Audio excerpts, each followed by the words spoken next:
Welcome to the Mill Creek View, Tennessee podcast with your host, Steve Abramowitz, editor-in-chief of the Mill Creek View newspaper. Welcome back to the Mill Creek View, Tennessee podcast. We are focusing on the volunteer state and our nation today with always an interesting person making a positive change in our community.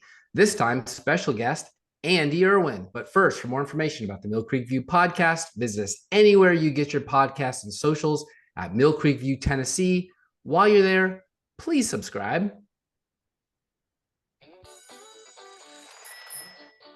Square. I am not a square. I think we should invite Greg this weekend. What's this weekend? The mountain is high in Southern California. These people are hippies, rebels against old-fashioned authority. I think these kids need help. They need is a bath. You're passing judgment on people you know nothing about. Maybe that's why your church is so empty. When God walks in here, brings me a hippie. I'll ask him what it's all about.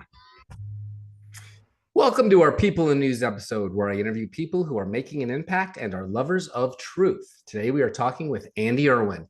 Andrew Erwin and his brother John are the filmmaking team known as the Erwin brothers. The Birmingham, Alabama-born brothers grew up around college football and entertainment. Their father, a local news anchor and state senator, introduced them to the television industry at a young age. As teenagers, they began their career in sports television with ESPN as camera operators. After several years working in sports, they transitioned into directing music videos and documentaries. They won Music Video of the Year 3 years in a row at the GMA Dove Awards, working with some of the top artists in Christian, country, and rock music. They went on to produce the award-winning 9/11 documentary, The Cross and the Towers, in 2006. In 2010, the brothers shifted their focus exclusively to feature films. Their first, October Baby, 2011, was a coming-of-age drama about a young girl named Hannah trying to find her birth mother. After a strong grassroots campaign, the micro-budget feature debuted theatrically in the top 10, eventually landing on the front page of the New York Times. Andrew and John's second release, Mom's Night Out, 2014, was their first comedy. Next, Andrew and John tackled the epic true sports story Woodlawn in 2015. It was a deeply personal story for the Erwins. One of the characters in the Alabama story is their father. The duo live in Franklin, Tennessee, and develop stories of redemption and hope with a strong emphasis on their faith roots. Now, with their new film, Jesus Revolution, they blew away all expectations for a faith-based film with $41 million gross and counting. Hello, Mr. Erwin. Andy, how are you? Good to be with you, Steve. It's a treat to talk about Tennessee and talk about our community and talk about film. Yeah, and we're neighbors, so that's pretty cool. That's awesome. Before we get into the movie, I really enjoyed your 2021 documentary, The Jesus Music, historical overview of how the contemporary Christian music industry started and how it's going. You must have had a good time making that one, huh? Yeah, that was one that was definitely born right here in the community, just because COVID had just shut everything down and none of us could figure out how we were going to keep telling stories. And somebody just said, one of our staff members said, nobody's ever really looked at the genesis of the Christian music industry. And for the first time in the history of the world, all these artists are off the road at the exact same time, and most of them are 3 miles from our front door. So we reached out to our friends Michael W. Smith and Amy Grant and just said, would you guys be interested in doing this? And they said, we'll do you one better. We want to produce it with you.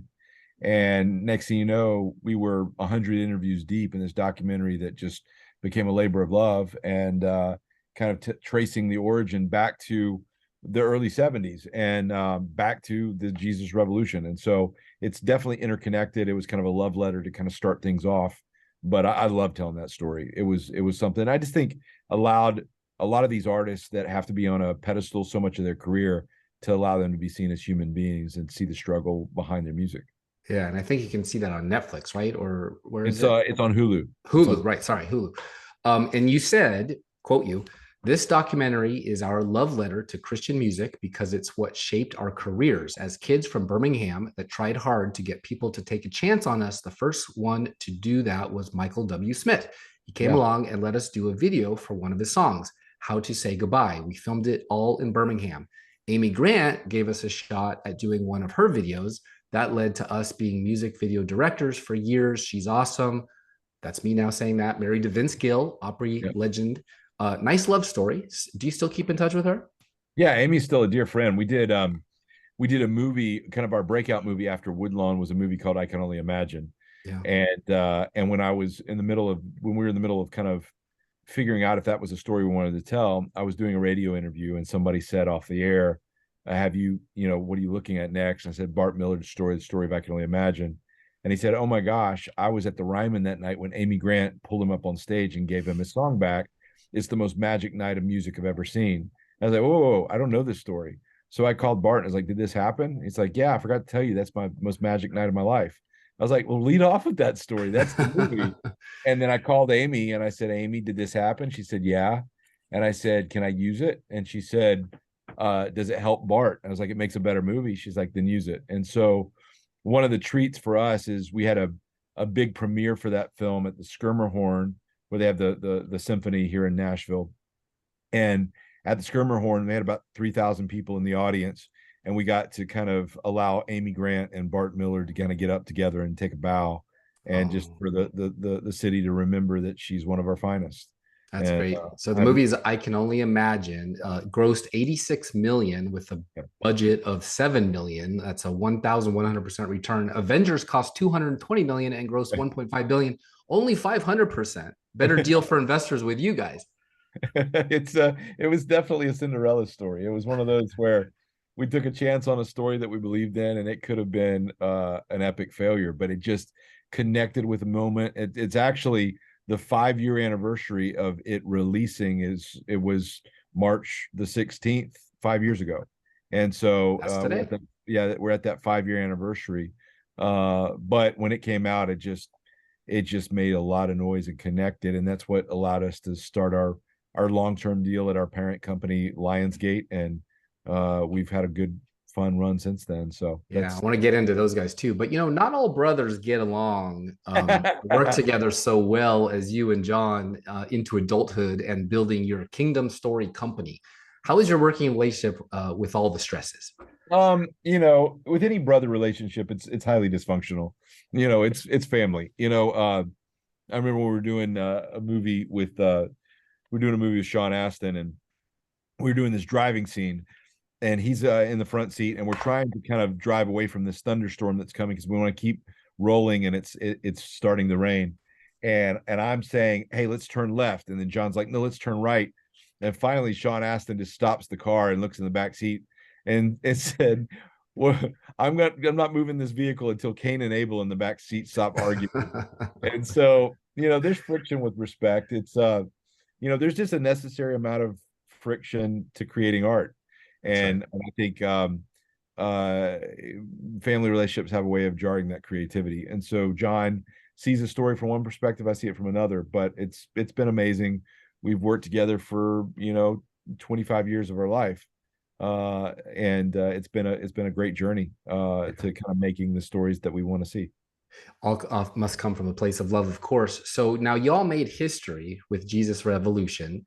Only Steven Spielberg and meathead Rob Reiner, and I'm not making that a mean statement, that's his character's name on All in the Family, people. Rob Reiner have rated 3 movies A+ by CinemaScore. You, sir, have 4. So most ever. Yeah. That must be good for your career to beat out those movie legends. Phone ringing off the hook now. I mean, I would still intern for either one of those individuals in a heartbeat. In fact, one of my joys was when we mixed Woodlawn on the Universal lot, and Amblin Studios, Steven Spielberg's company, has offices on the back lot, and I would stand and watch the guard letting people in and out of there, just hoping Spielberg would drive by. But for us, I think that's exciting. The distinction actually belongs to my brother. We've directed, of those 4 movies, we've directed 3 of those together. So I have 3. And John is the only one to have the distinction of 4, because Jesus Revolution was one that he directed. And so he got the 4th. So he owns the title. That's firmly his. Basically, the A+ Cinema Score, it was started in the late 70s. It's a independent organization. It's not faith related. It's just a film organization that they do random polling. outside of a broad swath of theaters opening night for every movie release to come out. Every single movie gets polled. Yeah. And based on that random polling, those polling numbers, they give you your cinema score. And so to get a B plus or an A minus, that's difficult. To get an A is rare. To get an A plus means that everybody that left the theater that night rated it excellent. And so it just means that you really connected with an audience. And in the history of that organization, there's only been approximately 70 A pluses awarded since 1978. And so it's very rare to get one. It's extremely rare to get more than that. To get four is just means there's an audience that really loves consuming your product, that really likes the way you tell your stories. So my brother has the title. I'm going to have to kind of get competitive and try to come back to tie it. There's that Cain and Abel coming out again. Okay, so But Woodlawn that's 2015, I Can Only Imagine 2018, American Underdog 2021, the Kurt Warner story, and out now Jesus Revolution 2023. As we said, all have A plus. Which is your favorite? I feel each one, I mean, it's like trying to say which one of your kids is the favorite, but for me, I Can Only Imagine was that special moment in time that, was that this really narrow line between success and failure. Like everybody thought we were crazy when we went to go make that. And if it hadn't worked, I probably would still be in Birmingham, Alabama, working at Walmart. And I would have had to find a different career. And so the fact that it connected the way it did was one of those rare moments of timing where the right story hit the right moment in time. And I think you could play that out another 9 out of 10 times, and those 9 times it would fail. I think we're an anomaly, and it just hit. And so that one's special. The other one the one that's my personal favorite though is Woodlawn. So Woodlawn was a story that we grew up in Birmingham hearing my dad tell as a bedtime story. It was the last school to integrate in Birmingham, Alabama in the early 70s, Woodlawn High School. And in the midst of that, this amazing amount of racial tension broke out, and the FBI wanted to shut down the school. And this spiritual awakening from the Jesus Revolution hit that school at that time. And it really transformed the school and led to the emergence of the first Black superstar of that school, that led to the largest high school football game in the history of the Southeast. And so my dad was the chaplain on the team, and Sean Astin plays my father in the film. So it was just hearing my dad tell that story over and over again as kids. That's one of the movies that got us into the movie industry. It's also, ironically enough, what led to Jesus Revolution. Is when we told that story, it was the tail end of the Jesus Revolution or the Jesus movement that hit this school. And my brother found a magazine for Time magazine where there was a mural on the cover of Jesus, and it said the Jesus Revolution. And then he backed up 3 years earlier, and the cover of Time magazine was an all-black cover that just had the words, "Is God dead?" And he just asked himself, what happened in those 3 years? What actually happened to shift the culture from this to that? And as he dug into it, he just came back and was like, I have to tell the rest of the story. So it's definitely a companion piece. And you can see that magazine cover in the Jesus Revolution movie, if I recall correctly. It was in there, yeah. So what's so amazing, I mean, I Can Only Imagine is, not to belittle it in any way, shape, or form, but it's the 8 Mile, right? It's the same story. Underdog kid in the music industry gets big, but it just happened to be in hip hop and rap. But your movies prove that all the R-rated slasher films and shoot 'em ups and tits and ass may make big money, but aren't the art we go to the movies for, really. And that's, you can tell when people come out of there, and it's the A pluses. Everybody's saying A plus. Somebody would have said it, I hated it, it's a D, you wouldn't have got the A plus. So we're talking Schindler's List and E.T. and Princess Bride. Those are great too. Those are the other A pluses. You guys are obviously doing something. There's a church up near Berry Farms here in Williamson County, about 15, 20 minutes outside of Franklin, called Conduit. Pastor Darren is a great man and has a music industry background before starting this church in the back of a craft beer joint. Now thousands of members. So from that little spot to big. What was Conduit Church's involvement in this movie? Conduit's my church. So Darren is my pastor. And so for us, what attracted us to this community is we wanted to be in an industry town that didn't feel like an industry town. And so we were at a point where Birmingham was just not going to work anymore. But we wanted to live amongst the people we make product for. We felt like if we moved to California, lived in LA, we would lose touch of what we're trying to do. And like you said, there's no original stories outside of Shakespeare and the Bible. We're all telling stories that are kind of ingrained in the human DNA. I think it's all about perspective and what you're trying to say. And our stories are stories of faith. There's story for middle America. There's stories for kind of the blue collar. And just like a lot of politicians that have the best of intentions to serve their constituency, they move to DC and they kind of get absorbed by the Beltway and they forget why they're there. And so we wanted to live amongst the people we make product for. So we decided to settle in Nashville and we moved to Franklin. And I was at this little coffee shop called Coffee and Coconuts and Berry Farms. And somebody recognized me and they said, "Hey, you need to meet my pastor. He's sitting here at the table having coffee and we need to all go out and hang out tonight and get some pizza." And so I was like, coffee, pizza, that's my love language. So I ended up kind of connecting with Darren that night. And he was a guy that didn't feel like a pastor. Right. He was a former executive at William Morris, was a music executive that didn't feel called to be a pastor, but said he'd fill in until the real guy showed up. And that was, going on 20 years ago. And so I love the church and I love just the heartbeat of just being a conduit of God's love to the community. And so they definitely caught the vision for Nashville and getting the word out, and were instrumental in just helping us connect to the right churches to kind of make a statement. In Nashville, several of the weeks of the release has been the #1 theaters in the country for the movie, and it definitely made a statement. That's what I saw.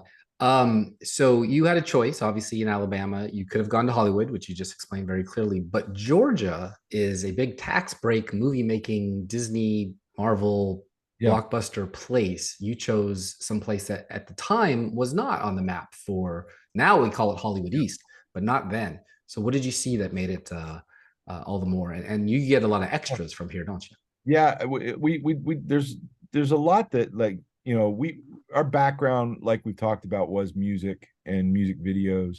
So a lot of our friend base was here, but I don't know. We just felt, we looked at Georgia, we looked at New Orleans, we looked at Oklahoma City. And those all were viable candidates. Georgia has become so big now with, Atlanta has become kind of almost dwarfs LA at points with the industry, that we just felt like we were going to be competing in something that wasn't really us. And we wanted somewhere that was much more blue collar. And it's been interesting to see the amount of creative voices that have ended up here in Nashville since COVID, really. It wasn't when we moved here. We were kind of one of the few film people doing stuff here. But since COVID, the amount of film people that have moved here, whether it's actors or producers, directors, writers, behind the scenes, I was on a plane ride the other day. That guy started talking to me. It turned out he was like the head armorer for the John Wick movies, and he just moved here. And it's like, it's been amazing to see the people that are gravitating towards this, that have kind of a strong faith and family perspective, that are legitimate industry people. My mentor, Gary Sinise, just moved his whole operation for what he does for our troops here for his foundation, and he's moving here. So it's just, it's been amazing to see the amount of people that are gravitating towards Nashville. I can't explain it. I don't know why, because Nashville or Tennessee doesn't have a great film incentive at this point, that to attract making all the movies here and stuff. But for whatever reason, there's just a lot of people that are showing up here and saying, "I don't know, I'm here. I just feel like I'm supposed to be." Yeah. So it's a growing community. Yeah, and California chased them away. Why do you think your movies are doing so well when it seems Hollywood has a real aversion to making, or more importantly, funding faith-based movies? I talked to Nick Searcy recently, and he can't raise money for his patriotic work. He needs to move here, obviously, but he hasn't yet. I love Nick. He's a character. I know Nick well. He definitely doesn't have a hard time sharing his opinions. He's funny. I don't know what it is about that and why our films are working. other than, Hollywood pays attention to their pocketbook. They'll say it's all about what they believe and their core beliefs, but it really comes down to, can you make me money? If you can make money, they will put up with a lot. And, I think a lot of it's about timing, but post Imagine, we just had advocates in the building at Lionsgate that shared our desire for films like this. And then a large other portion of Lionsgate just saw the good business in it. And so they let us make our movies as long as the quality continues to be good enough to attract a crowd. We've tried to also have kind of a two-toned approach, similar to how animated films like Pixar movies have done, where it's for one crowd and also another. So like if I watch a Pixar movie like Toy Story with my kids love it because it's animated talking toys. But for me as an adult, the story is universal enough to trigger something in me that I have a great experience. And so we try to tell a story that is very much rooted towards the faith audience that hits the bullseye.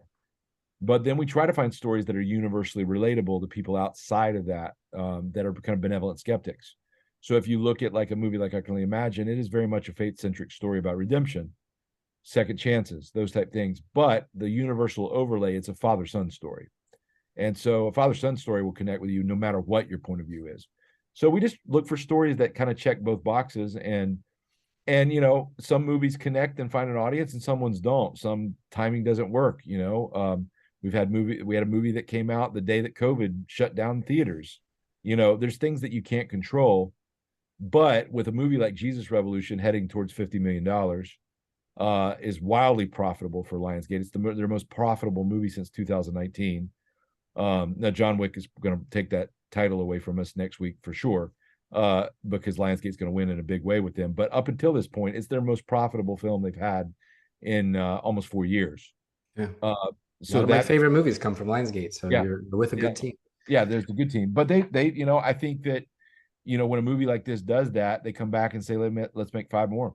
Right. Do you think Tennessee and Tennessee stories are enough for a homegrown industry? I'd go see an Andrew Jackson movie absolutely tomorrow. Yeah. Do you think there aren't that many, ironically enough? Do you think that there's enough Tennessee stories, or are you just using Tennessee as sort of your I like home base? We're totally open to the right story finding us. It's very much something that's ingrained in us. I think the music biopics that we've done have been very much Tennessee stories. I think that's what the whole love letter for Jesus music was. We're always open to the right story finding us, and being homegrown, usually those stories find us where we're planted.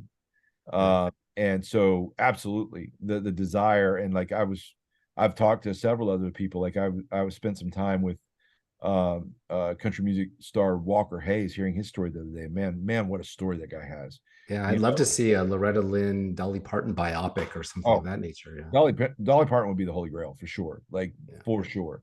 I've only asked her 3 times to come on the show, but not there yet. I had a moment with her. With my wife is a huge Dolly Parton fan, and she was in a music video with a friend of mine, and they let us generously come on set for the music video, and we were just in the background. And as we were leaving, Dolly just had a moment with my wife that like made her entire lifetime, where she just noticed that Mandy was a fan and just told her she looked like a young Jolene, and just Mandy got out and just was in tears, because Dolly's just that kind of person. She's an angel. She's the best. No one's got a voice like that. I took a tour of Worldwide Studios in Columbia, here in Tennessee, and they are booming, taking business from Georgia actually for movies and music videos. They already call Nashville, Nashville East. Do you plan on doing stuff here, or do you have locations like all over? I know part of your movie was in California. The rest of it was here. Yeah, so it's a mixed bag. It's just about it really comes down to 2 things. Number one, what services the story, and we're kind of a lot of times beholden to, can we make this look like that, type thing. And so, we tell true stories, and a lot of times we're locked into where it actually happened. Yeah, you'd have a hard time making Nashville look like downtown Manhattan or something. Exactly. Yeah. So there's those challenges. The second thing is, the second thing is that where we have to grow in order to attract the right size budget films. is in our film incentive. And it's a little bit difficult because one of the beautiful things that has us all living in Tennessee is the lack of, of state income tax. And so that is really a blessing, but it also provides a deficit of how do we fund at a state level the right incentive program to attract films? Because a lot of times my bosses at the studio are looking at that and saying, what's the rebate? Is that, is it competitive? And so a lot of times they'll push us to places that have a better rebate just because of that. Now we do have somewhat of an incentive, but it's not competitive enough. So we're lobbying within the state to say, how do we get this up to par and how would that work? It's still a lot of discussion, but if that ever clicked, you would see a huge influx of films being made here. Yeah, they're very business friendly up there in Nashville, so I could see that happening. I've actually been blessed to spend some time with your father. I know he's a huge influence on you brothers. Fathers matter, but he told me about your grandfather, Red Erwin, Medal of Honor winner in the Pacific during World War II. Maybe wouldn't have lived to have your father and then you guys. He was certainly touched by God over the ocean. Do you want to tell that story? I mean, that's a movie itself right there. Yeah, I mean that's been one of those stories we've dreamed of telling. Military stories and patriotic stories are something that's ingrained in us, and so that's one that is on our bucket list to do. But my grandfather's story is very, very simple. Started in Alabama. Grew up very rural. During the Great Depression, his father died when he was 13. He was the oldest of 7. And so he went off to work and earn money for the family out in California, trying to ship his paychecks back during a lot of the Franklin Roosevelt kind of work initiatives. And in the midst of that, World War II breaks out. And my grandfather was, early 20s when the World War II broke out. And his brothers all enlisted. He could have gotten an exemption because he was the sole provider for the family. But he said, I can't let my brothers, volunteer for something that I'm not willing to do. And so he wanted to be a pilot. So he went off to be a pilot. He was really great at flying the plane, was not very good at landings. And so they said, I think you're called to be a radio operator. So they had this new top secret mission fleet that was being developed called the B-29 Super Fortress. And so they recruited a lot of people to volunteer for this experimental program. And he became a radio operator on that plane, and they did the bombing runs over the Pacific as they worked their way towards Tokyo. And Curtis LeMay was the general for the Pacific. He was like the George Patton of the Pacific for the Air Force, and he was a crusty kind of old general, always chomping on a cigar. And he finally brought all the pilots into the briefing room, and he said, you guys can't hit crap from 30,000 feet. So we're going to do this run from 5,000 feet, and we're going to go lower and lower until you guys actually hit something. And so all the pilots started screaming suicide. And because that was a death mission. And they started doing these bombing runs at that altitude. And on the fateful night that my grandfather, he actually flew it. They would name the planes after different cities. The flight, the plane that he was on was named the City of Los Angeles. And so the City of Los Angeles, they were flying lead plane that night.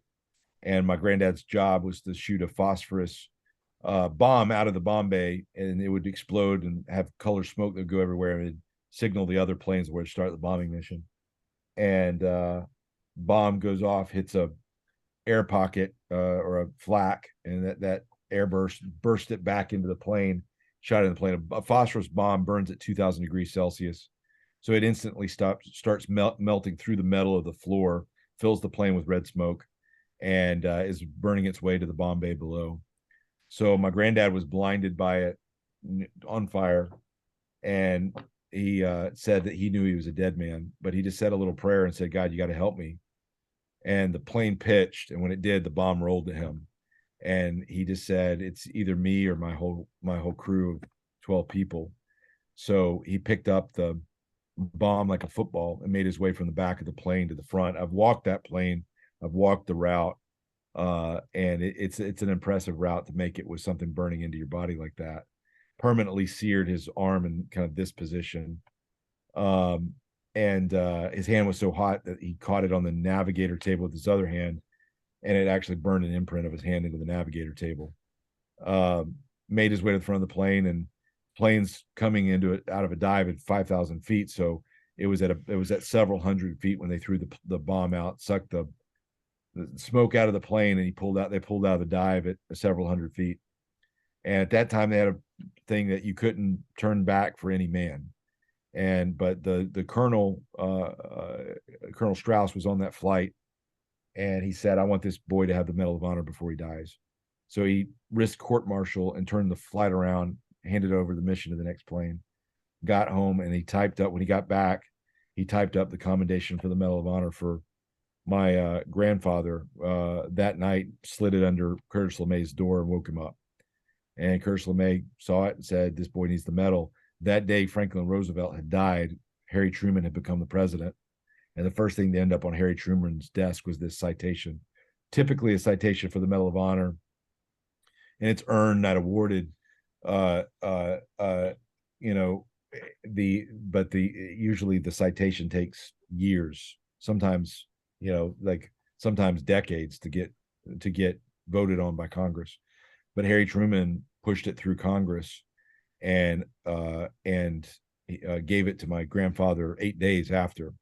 And they thought my granddad was going to die. He was wrapped up like a mummy, and they sent special ops team, stripped down a B-29 to go steal a Medal of Honor out of a display case in Honolulu to bring it back to my grandfather to give it to him on his deathbed. And there's a famous picture where my granddad's wrapped up like a mummy, and Curtis LeMay is pinning that medal to his chest. And my granddad survived, went through 43 surgeries, married, had only been married to my grandmother for about a month before it happened. And she came home, kissed him on the cheek, said, "Welcome home, Gene." And they were married for 50 years. And so yeah, that's a story that we definitely want to tell. That's wow. An amazing story of the Pacific. Yeah, they won't be giving John Wick the Medal of Honor. That's for darn sure. So making movies keeps you out of the house a lot. And thanks for sharing that story, by the way. Do you have wife and kids at home or nephews? I do. My wife. Have you handed them the camera like your dad handed it to you guys? I'm still waiting to see if the spark kind of sparks. My son Isaac is 14. It sparked for me at 15. I've never pressured them that they have to do what we do. But there's always the invitation if they want to. So my son is a super talented, creative kid. Right now his passion and love is shoes. He loves to create shoes and kind of design his shoes. So he's very, very creative. But if that ever sparked and he got interested, I would love to do a father-son thing for sure. He's talented. My daughter's, Amelia's 11, Penny's 6. They haven't really quite gravitated towards it yet.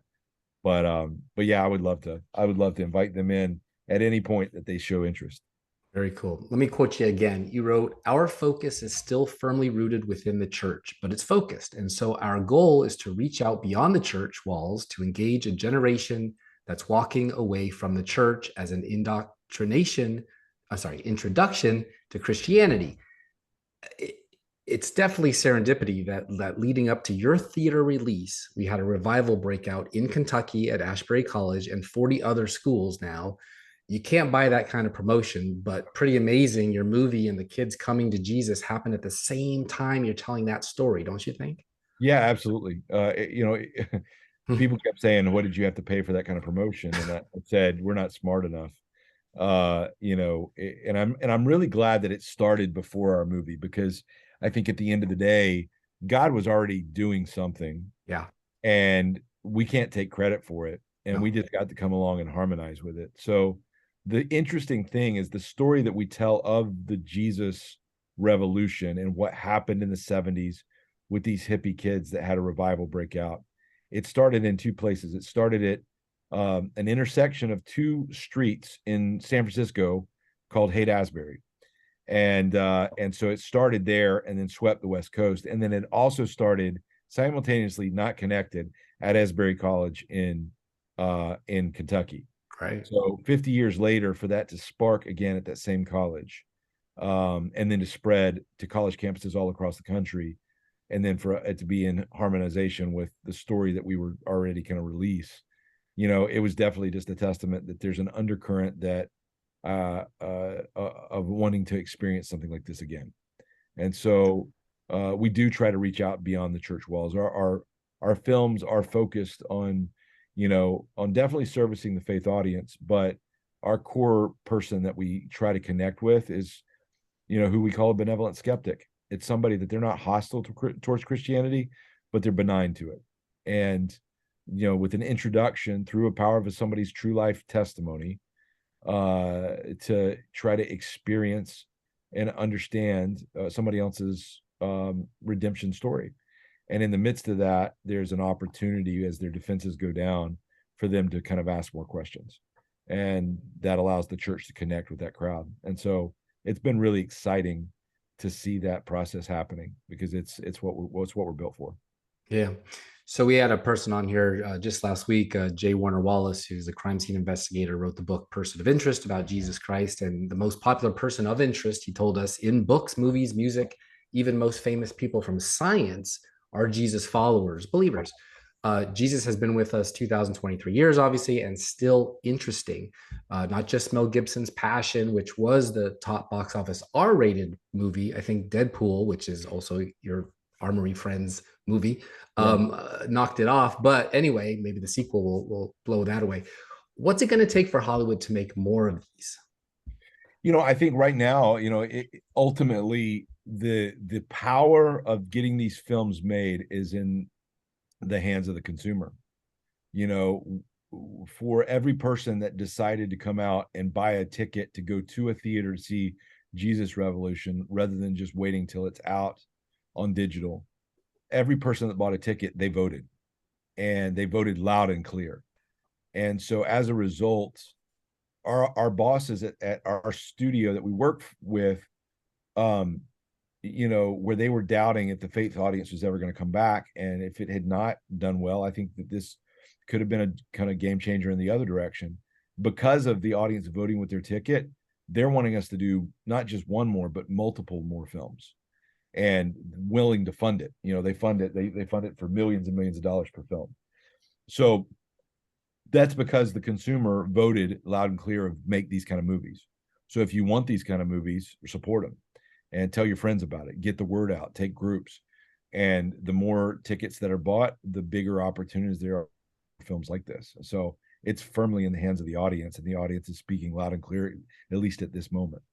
Yeah. And unlike Disney or Paramount or Universal or Comcast or all the rest, Lionsgate, Devin Franklin and Jason Constantine, I think they're both there, take chances on these types of movies. And young guys like you two, also believers, you credit them with your success, right?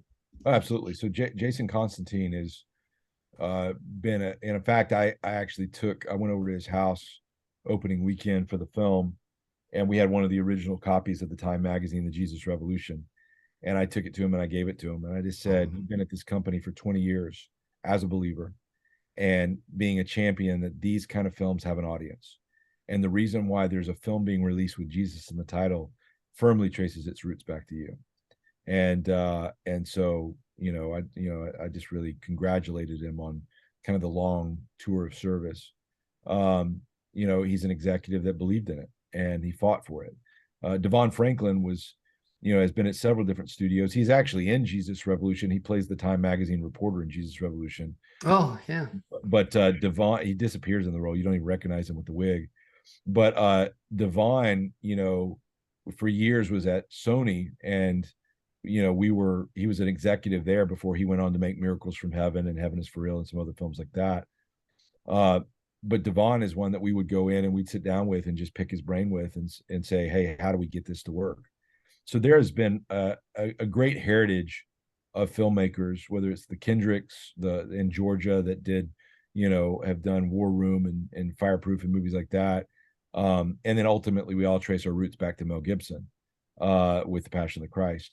I think right now we're experiencing kind of a new renaissance, I think, of people of faith in art. I think for years we kind of abdicated our seat at the table when it came to film. I think Christianity led the arts up through the 50s with movies like Ben-Hur and the Ten Commandments, The Robe, and other films like that. And then they they for whatever reason in the 70s and 80s decided that films and theaters were bad and that we needed to kind of stay away. And as a result, we atrophied and we lost our voice. But because of the Passion of the Christ and a bunch of courageous trailblazers stepping out and saying we're going to do something new, it allowed all of a sudden for us to kind of hone our craft in real time and get to a place where we can compete.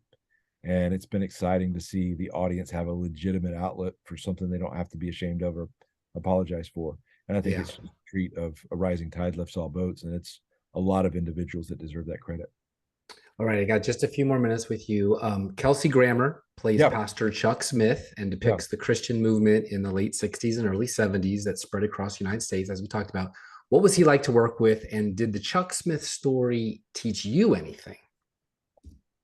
Yeah, I think Chuck speaks to everybody in the church. Chuck Smith's story was one of somebody that was really stuck in just doing it the same way over and over again, and had a church that was dying and there was no life to it. And somebody suggested something radical. He met this guy, Lonnie Frisbee, that was a hippie evangelist played by Jonathan Rumi from The Chosen. And Lonnie just said, nobody thought the hippies could get saved. Your doors are shut to us. And Chuck did something radical and he invited the hippies in. And this revival broke out amongst these burnout, drugged out kind of individuals. And I think what I've learned is, that nobody is beyond redemption. And that I think the desire is, Jesus said, love your neighbor. And then, the Pharisees said, who is my neighbor? And then he pointed out the Samaritans, and they thought the Samaritans were unredeemable. So, I think the question is, who are the hippies, and how do we reach them, and how do we invite them? How do we love them? And so I think that was really encouraging. Kelsey absolutely kills it as Chuck Smith. It was something deeply personal for him. He has grown in his faith along the process. On the campaign trail, he was on the Kelly Ripa's show, the Ryan and Kelly show, crying on the show, saying that this was the most important film he had ever done. And so I think he really brought something to life that was special and authentic and human. And he and Jonathan together as Chuck and Lonnie are magnetic to watch together. Yeah. Okay. Last one. Well, two I'd like to throw in if I could. Do you have that childlike love of the industry still after you've been doing this so long? Not really so long, but enough to watch the Oscars and care about the award shows. And what did you think of the Super Bowl halftime and Grammys Sam Smith demonic shows versus the same week your show came out? Yeah, I think that people say that Hollywood is evil, and I would say that Hollywood is more neutral. I think Hollywood's a tool. I think there are individuals within the industry that are using that tool for good, and people that are using it for destruction. And I think the same territory is up for grabs. And so for me, obviously there's things that happen that can be disturbing, or even for somebody that has young kids, kind of scary or sad. But I think that more than anything, it's, rather than trying to combat, I want to offer an alternative. And the exciting thing for me is, yes, I still get butterflies. I don't know that I'm not big on watching the Oscars as much, the self-congratulations. Although this year, I had some friends that were, their product was kind of nominated. It was cool to see them do well. But I think I went opening weekend for Jesus Revolution. We had the premiere at the Chinese Theater in Los Angeles on Hollywood Boulevard. And obviously the Walk of Fame out front. And I did the, childlike thing that I went out and, put my feet in Harrison Ford's footprints to see if I measured up, and saw Steven Spielberg's signature, and looked at the history of Hollywood from Humphrey Bogart to Katharine Hepburn, and just had to walk down memory lane of all the people that I grew up, idolizing. But then the cool thing that night was to see the marquee have Jesus on it. And Jesus Revolution was front and center on the marquee. And there was posters and signage all over that square talking about the Jesus Revolution. And I was like, so cool to see that territory reclaimed. And if you go in that building for the Chinese theater and you go right in the front door on the tour, the first thing you see is a display of the prop from the Ten Commandments. And it's sitting right there. You know, Cecil B. DeMille and like the, you know, epic of all epics. And, you know, a lot of the stuff that he did over the years is just on display there on biblical things. And you just think like, this was our territory. You know, it's cool to kind of be a part of maybe reclaiming a portion of it and to offer an alternative to a skeptical world. Very well said. And you will be part of that cinematic history too already. So that's, you know, amazing thing too. So Andy, thank you for your time. Thank you for this movie. I appreciate you. We appreciate you. We are at the end here. Please tell our listeners what's next for you, your brother, and Kingdom Story Company. Yeah, you know, the exciting thing is Jesus Revolution, because of the amount of noise it's made, is still in the theaters. So it's we're hoping for a nice long run all the way to Easter. And so if you haven't seen it, go see it. It's worthy of seeing on the big screen with a crowd. What's next? We just announced today on the Today Show's platform that the next movie that's coming out is a friend of ours made a movie called Ordinary Angels.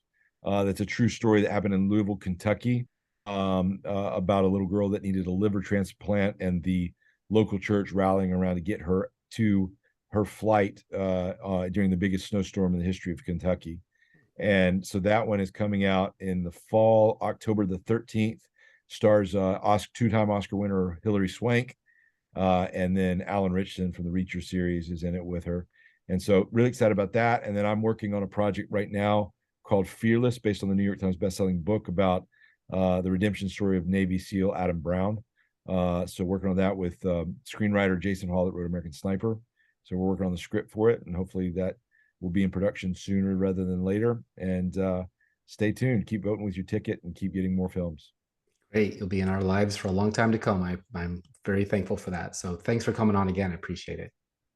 Appreciate you, brother. Thank you for the time. Thank you. I don't understand how you ever did without me. I don't understand how I bring you down. Welcome to the Steve and Steve segment of our show, where we cover what we just heard. We heard a lot. Producer Steve, what did you think of our guest, Andy Erwin? Well, I think you know what I'm going to say. That was another knock it out of the park interview. And I am really deeply involved with the creative world. As you can see, I produce, I make podcasts, and I even do video. And so it's wonderful to actually have somebody on who's at his level, who started way back, is growing himself, his brother, his company, and then to have Lionsgate, of all places, pick him up, give him an opportunity, and now it is expanding. And you know, when you hear the 40 million, maybe 50 million, he doesn't get to see that money. He gets a budget on his movies. He develops, he uses it, he gets his staff. But I love what he's doing, Steve. I think it was another guest that we talked about servicing the middle, from the in between the East Coast and the West Coast. All of a sudden you have the whole middle, and they are hungry for content. Was it 70% of all Walmart movies or whatever are done that? And if these kind of guys like Andy and others, the Kendrick brothers, create content that Erwin brothers. The Erwin brothers. Yeah, good stories, Awesome. Wholesome, patriotic, Christian. You can't go wrong. Why Hollywood continues to make flop after flop after flop and not figure this out, I don't understand. But if they don't want to, Tennessee will just pick it up and we'll go from there. Steve, are you old enough to remember when we surrendered the battlefield of Afghanistan to the Taliban in America's worst defeat since Vietnam? You mean just recently? Yeah, that sucked. Yeah. Sergeant Tyler Vargas Andrews, a U.S. Marine Corps sniper, tells Congress that he was denied permission to shoot the suicide bomber in Afghanistan that killed 13 service members and over 170 civilians. Quote, plain and simple, we were ignored. Our expertise was disregarded. No one was held accountable for our safety. The withdrawal was a catastrophe, in my opinion. There was an inexcusable lack of accountability. Listen to this if you can. About 1730, Staff Sergeant Darren Hoover, friend and mentor.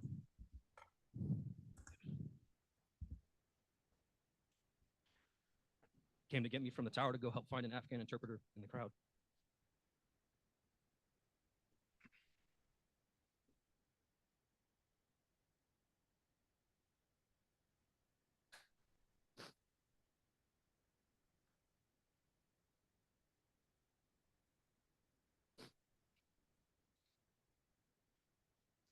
We found the interpreter and his brother, born with American passports. They told us of 5 family members still in the canal. I stayed there waiting for the family members standing against a 2-foot canal wall. 10 minutes passed. Then a flash and a massive wave of pressure. I'm thrown 12 feet onto the ground, but instantly knew what had happened. I opened my eyes to Marines dead or unconscious lying around me.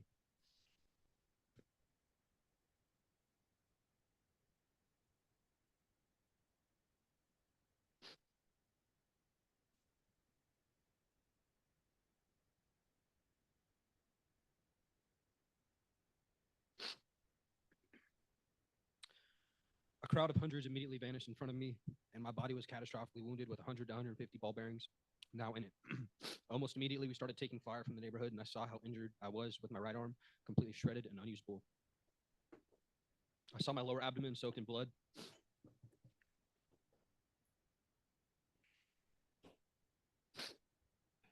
I crawled backwards roughly 7 feet because I thought I was still in harm's way. My body was overwhelmed from the trauma of the blast. My abdomen had been ripped open. Every inch of my exposed body, except for my face, took ball bearings and shrapnel. I tried to get up, but could not. Laying there for a few minutes, I started to lose consciousness when I heard Chaz, my team leader, screaming my name as he ran to me. His voice calling to me kept me awake.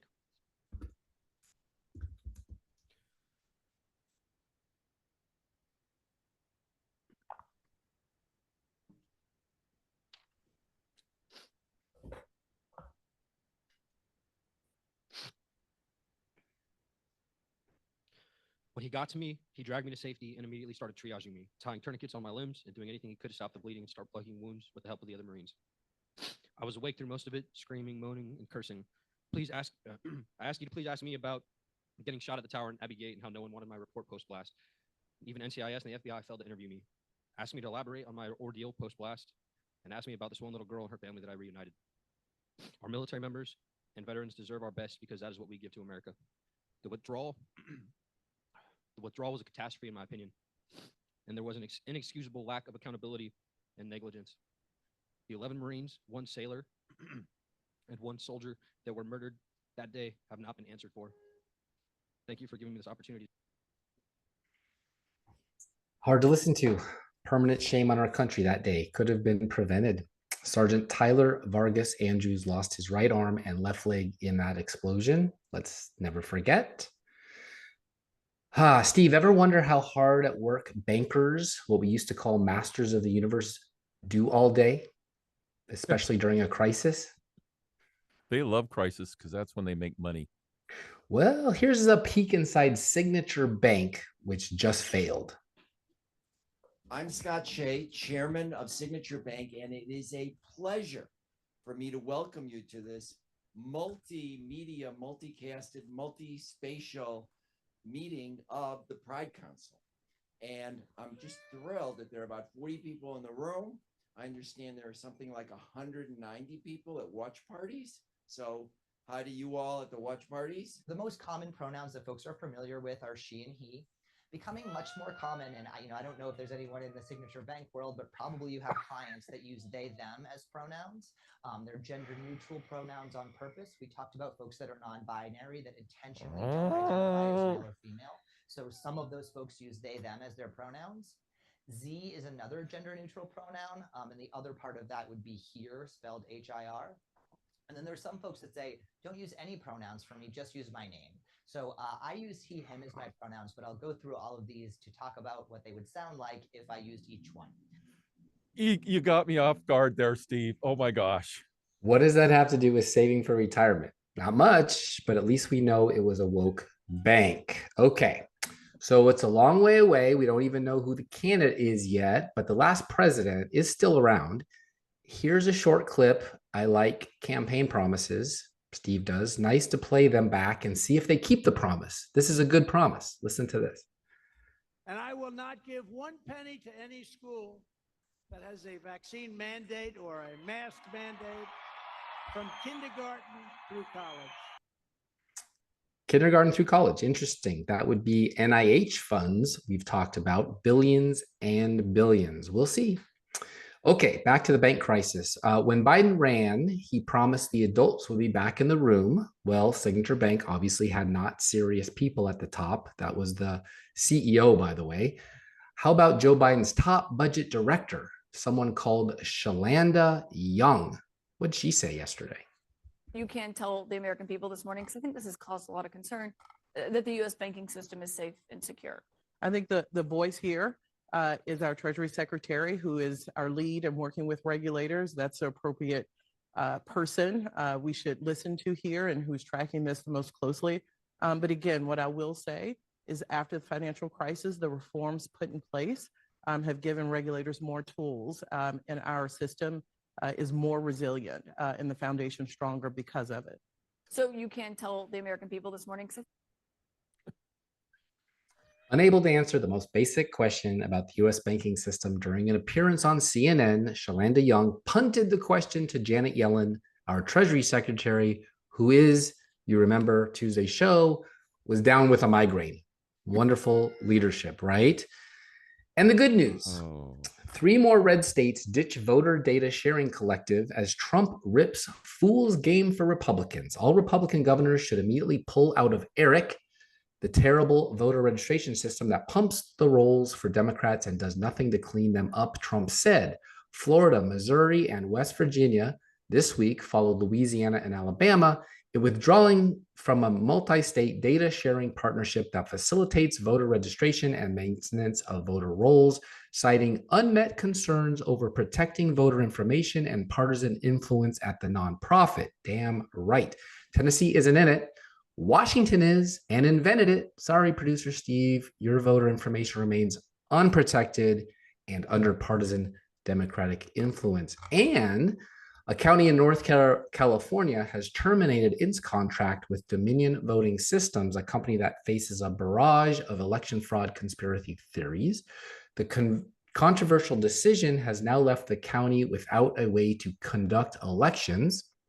The county is Shasta County, which is small and rural and occupies the northernmost end of the Sacramento Valley. Yep, this deeply red part of a blue state has been embroiled in unproven claims of fraud since the 2020 election. That's funny. Quote, left the county without a way to conduct elections. How about hand-counted paper ballots like always? 112,000 voters in Shasta, 25 people, 5,000 ballots each, done in a few hours. Such a joke. Anywho, let me try to get through this if I can. My conversation with OpenAI about the use of AI and electronic voting machines in our elections. AI, do you think that an AI might ever be allowed to vote? AI. As an AI language model, I don't have opinions or beliefs, but I can provide information and insights based on existing facts and potential scenarios. Currently, there are no laws or regulations that explicitly address the issue on whether an AI could be allowed to vote. However, there are several ethical, legal, and technical challenges that would need to be addressed before an AI could be given the right to vote. From a technical perspective, AI systems are designed to process data and make decisions based on algorithms and rules. They do not have emotions, values, or opinions, which are often essential for making informed voting decisions. Therefore, it's unlikely that an AI system would be able to make rational and informed voting decisions without significant improvements in natural language processing, machine learning, and AI ethics. From a legal perspective, the right to vote is typically reserved for natural persons who are citizens of a country or state. As of now, there is no legal framework in place that would recognize an AI system as a legal entity or a citizen. Therefore, it is unclear how an AI would be eligible to vote under current laws and regulations. From an ethical perspective, there are concerns about the potential bias, manipulation, and unfair advantage that an AI system might have over human voters. It's unclear how an AI system would be able to demonstrate the same level of transparency, accountability, and fairness as human votes, which are crucial for maintaining the integrity of democratic elections. In summary, While it's possible that an AI could be given the right to vote in the future, there are several legal, ethical, and technical challenges that would need to be addressed before this could happen. Hey, AI, I understand the ethical concerns. Could it be possible that perhaps humans could use AI to enhance their own ability to make ethical decisions when voting? AI. Yes, it's definitely possible that AI could be used to enhance human decision making when it comes to voting. AI systems can help humans analyze and process large amounts of data, identify patterns, and make predictions based on historical data. This can be useful for voters who want to make informed decisions about candidates, policies, and issues. For example, AI systems could be used to analyze and summarize political speeches, debates, and media coverage of candidates and issues, making it easier for voters to stay informed about the election. AI could also be used to develop personalized voter guides based on an individual's interests, priorities, and values. These guides could provide voters with unbiased information and recommendations about candidates and policies. However, it's important to note that AI is not a panacea for all ethical concerns related to voting. AI systems are only as unbiased as the data they are trained on, and there's always a risk that AI could perpetuate or amplify existing biases and inequalities in the political process. Therefore, it's important to use AI in a transparent and accountable way, and to ensure that human oversight and ethical considerations are built into the design and development of AI systems used in voting. Thank you, AI. Another question. There are many who are concerned about cheating in elections. Could AI be used to reduce voter fraud and perhaps introduce a greater level of accuracy in determining election outcomes? AI could potentially be used to reduce voter fraud and increase the accuracy of election outcomes. For example, AI could be used to detect and prevent fraudulent voting activities such as double voting or impersonation. AI could also be used to verify the identity of voters using biometric data or other forms of digital identification, which could reduce the risk of voter impersonation. AI could also be used to improve the accuracy and speed of ballot counting and vote tabulation. AI systems could be trained to recognize and classify different types of ballots, such as mail-in ballots, absentee ballots, or provincial ballots, and to detect and correct errors in the counting process. This could help reduce human error and bias in the voting counting process, leading to more accurate election outcomes. However, it's important to note that there are also potential risks and challenges associated with using AI in the electoral process. For example, there is a risk that AI could be vulnerable to hacking, manipulation, or other forms of cyber attack, which could undermine the integrity of the election. There's also a risk that AI systems could perpetuate or amplify existing biases and inequalities in the electoral process, particularly if the data used to train the AI is not representative of the population as a whole. Therefore, it's important to use AI in a transparent and accountable way, and to ensure that appropriate safeguards and ethical considerations are built into the design and deployment of AI systems used in elections. Additionally, it's important to have human oversight and verification to ensure the accuracy of and integrity of the election results. What? It's important to have human oversight and verification? Let me ask you this, AI. Is it possible that the risks inherent with the use of AI for elections are the same risks inherent in using electronic voting machines instead of hand-marked paper ballots? AI. Yes, there are some similar risks associated with using AI for elections and using electronic voting machines instead of hand-marked paper ballots. Electronic voting machines and AI systems both rely on complex software and hardware to perform their functions, which can make them vulnerable to hacking errors or other types of failure that could undermine the integrity of the election. You don't say. One of the key risks associated with electronic voting machines is the lack of a paper trail or backup record, which can make it difficult to verify the accuracy of the election results in the event of a dispute or audit. Similarly, AI systems may rely on data and algorithms that are not transparent or explainable, which can make it difficult to understand or verify how the system arrived at a particular decision or recommendation.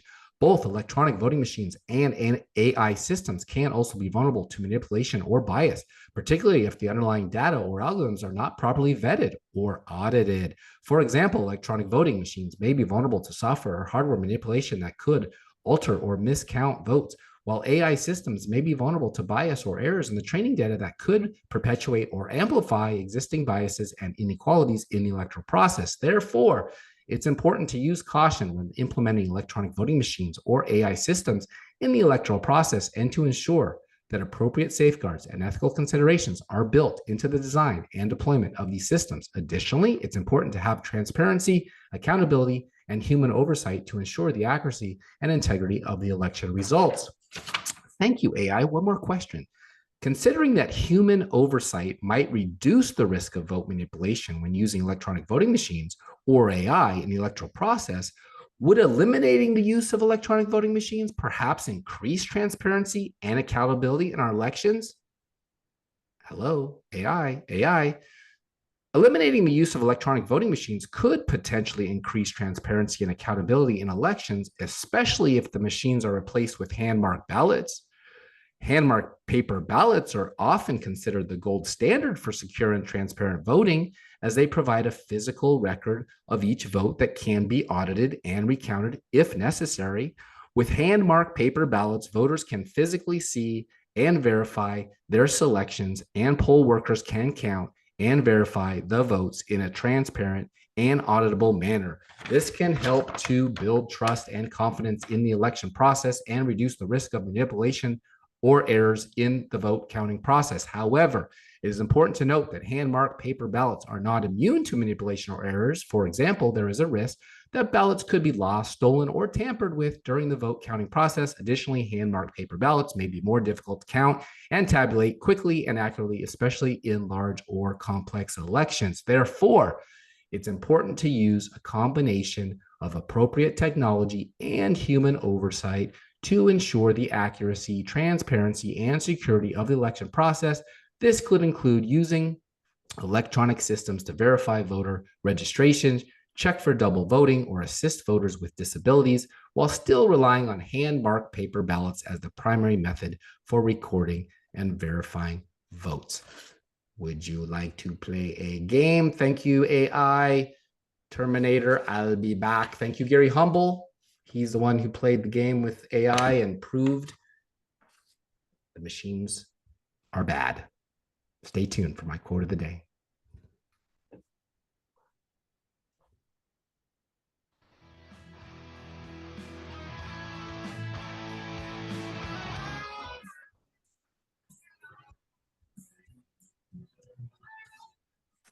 Welcome to my quotes for the day. But before I share, I want to remind everyone to subscribe to Mill Creek View Podcast. Just go to Spotify or iTunes or Rumble and hit follow or subscribe or whatever they put in there, and follow us.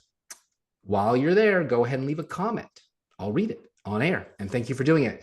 When people ask me if I went to film school, I tell them, no, I went to films. Quentin Tarantino. We don't make movies to make more money. We make money to make more movies. Walt Disney. Wow, has that been flipped? I don't dream at night. I dream at day. I dream all day. I'm dreaming for a living. Steven Spielberg. Give them pleasure, the same pleasure they have when they wake up from a nightmare. Alfred Hitchcock. You have to find something that you love enough to be able to take risks. George Lucas. That's it for this episode. I really hope you liked it. Thank you, Andy Erwin, for watching out for our kids when Hollywood isn't. Go see that movie. See it twice. Until next time, this is your host, Steve Abramowitz, editor-in-chief of millcreekview.us. Peace in our time.